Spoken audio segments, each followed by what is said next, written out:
This is NDTV.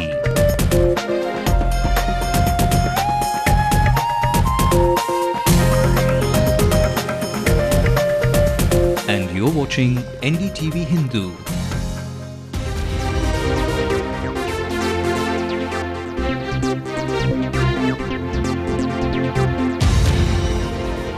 A retired judge with the Madras High Court has been named to probe the delay and deficiency in the new Secretariat construction. After sulking over Kannimuri's stay in jail, the DMK fires its first salvo at the Congress, wants the Prime Minister to be covered by Lokpal. Even after Rama and Vaiko write to the Prime Minister, there is no sign of the release of the 23 Indian fishermen who were arrested by the Lankan Navy yesterday. Today, authorities confirmed that a Sri Lankan court has sentenced them to judicial custody till the 1st of July. A teenager is electrocuted and branded with a hot iron in Kanyakumari. His crime: he couldn't lift a bag that was more than his own weight. Here's the birthday gift actor Vijay expects from his fans, pledging their eyes. What are the shortest and easiest routes to take from your home to your office at peak hours? Ndtv-Hindu plays traffic genie in a special report. And the AIADMK's Paru Kadapaya falls under the MLA monitor today. Residents of the harbour anchor their expectations with this minister. Good evening and welcome to your City channel that brings you all of the news that matters to you most as a consumer, as a parent, a teenager, a retired government servant and as a Chennaiite. I'm Evelyn Matthew. Before we get down to the state news on our primetime bulletin, the national headlines at 8 p.m. The Sonia Gandhi-led National Advisory Council clears the historic food security bill. It will legally entitle 70% of India to subsidized food. After a very public rift with the BJP, Gopinath Munde says he is with his party, quashing growing reports that he could join Congress. Is it an insider's job? Questions the BJP's Sushma Swaraj on bugs found at Pranab Mukherjee's office. The government calls an all-party meet to debate the divergences in the Lokpal bill on the 3rd of July. Anna to resume protests in August. Days after Minister Jayapal Reddy's niece Dr. Kiran Reddy was murdered, her husband is arrested.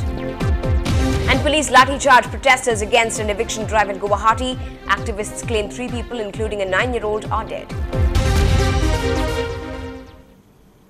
The top story we're tracking at this hour: the state government has decided to appoint a commission of inquiry to look into the causes and circumstances that have led to the alleged irregularities in the construction of the new Secretariat complex in the Omandurar Estate complex. In fact, the inquiry is going to be headed by Justice S. Thangaraj, a retired judge at the Madras High Court, and will also, he will in fact look into the delay, the deficiencies, the excess expenditure, irregularities and even the clearances obtained during the process. Now, at a time when civil society is clamouring for a comprehensive Lokpal bill, the DMK has struck a discordant note. After lone attendance by T.R. Balu at the anniversary dinner, now the Dravidian ally of the National Party has decided not to support the government's stand on applying the Lokpal bill to the Prime Minister's office. This is now seen as a huge setback for Dr. Manmohan Singh. The DMK's demand, in fact, was voiced by the party parliamentary leader T.R. Balu, even as the 88-year-old patriarch was in the capital to meet his daughter Kannimuri, lodged at the Tihar jail. Mr. Balu added that its final views on the Lokpal bill would be shared in the parliament later on. But observers wonder if it could be seen as a spectrum change, even as some feel that the National Party is already considering its southern ally as excess baggage. First time DMK has come out clearly and openly. Yes, it differs with its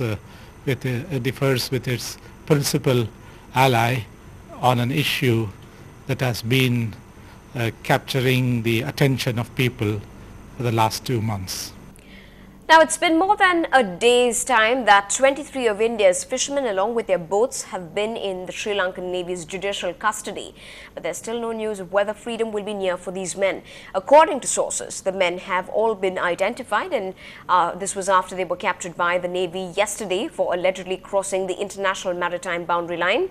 This even comes after Chief Minister Jayalalitha urged the Prime Minister through a letter to intervene and secure the release of those captured, calling the frequent arrests and detention as a vexatious issue and something that was becoming worrisome.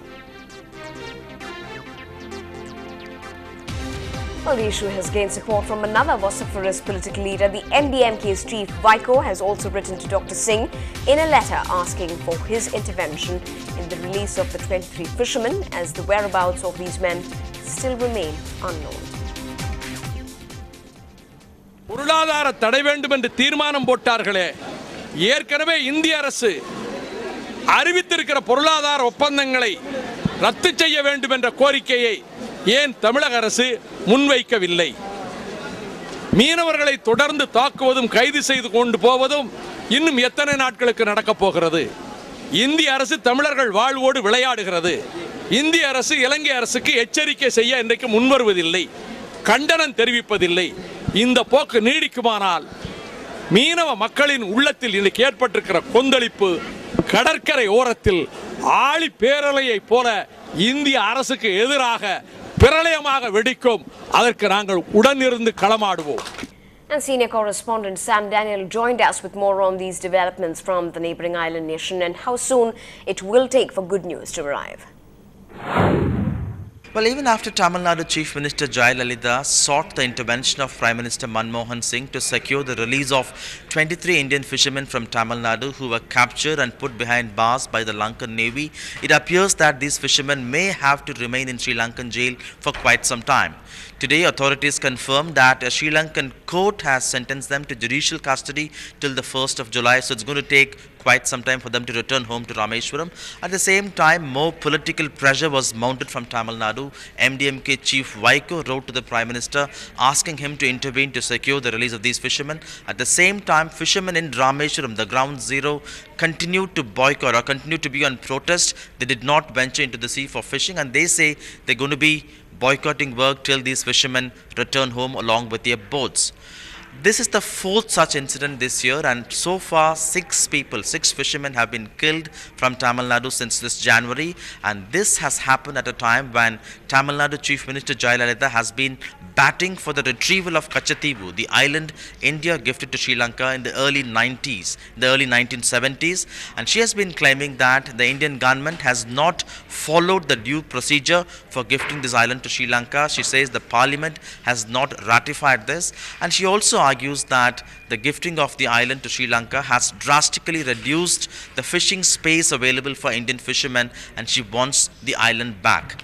At the same time, so far in the last 20 years, around 300 Indian fishermen have been allegedly killed by the Lankan Navy, and there's more pressure mounting on the center. While this could be a kind of a delicate diplomatic row for the Indian government, the fishermen in Rameshwaram have a solution in mind. They say the government can even try to enter into a long-term lease agreement with Sri Lanka so that the Sri Lankan government would own that particular island, but Indian fishermen would still be allowed to fish in Lankan waters. Moving over to a shocking incident from Kanyakumari, a 13-year-old boy from Erode was branded on his cheek by placing a hot iron, all because he refused to carry a consignment that was way too heavy for him. The incident occurred at an electrical shop where he was working during his school vacation. The boy was also allegedly subjected to electric shocks by the owner of the shop, a student of 7th standard. The victim is now being treated for burn injuries. Meanwhile, a case has been registered and the police are investigating the matter. Now, after the proposal for the revival of the Arasu cable, 3 groups appeared at Poise Garden today to express their support. Among them was the Tamil Nadu Arasu Cable Operator Association that was grateful for the nationalization of the private cable television operations. A call to provide cable television services at a nominal cost was also one of their demands. Now, Amma has promised to look into the matter, after which an appropriate announcement would be expected. அரசு cable TV ஒளிபரப்பாளர்கள் சங்கம் சார்பாக இன்று தமிழக முதலமைச்சர் அவர்களை தமிழகம் முழுவதிலும் இருந்து cable TV ஆபரேட்டர்களாகிய நாங்கள் சந்தித்தோம். இந்த தமிழ்நாட்டில் டிஜிட்டல் சேனல்கள் அரசு கேபிள் டிவி மூலமாக கொடுக்கப்பட வேண்டும் என்ற கருத்தை வலியுறுத்தினோம். அவர்கள் அதை பரிசீலனை செய்வேன் என்று கூறியிருக்கிறார்கள். தமிழகம் முழுக்க ரூபாய் 100 குறைவாக அரசு கேபிள் டிவி மூலமாக துல்லியமாக அனைத்து கட்டண சேனல்கள் வழங்க உடனே ஆவண செய்ய வேண்டும் என்று கூறியிருக்கிறோம். அம்மா அவர்கள் கருணையுடன் கேபிள் டிவி ஆபரேட்டர் நலன்கள் இனிமேல் பாதுகாக்கப்படும். இதுநாள் வரை கேபிள் டிவி ஆபரேட்டர்கள் பாதிக்கப்பட்டிருந்தாலோ நசுக்கப்பட்டிருந்தாலோ அவர்களுக்கு இந்த அரசாங்கம் தக்க பாதுகாப்பு கொடுக்கும். Up ahead on headlines now, an earlier than usual release of men behind bars is questioned. Amma has exactly 3 months to answer to Dr. Swami.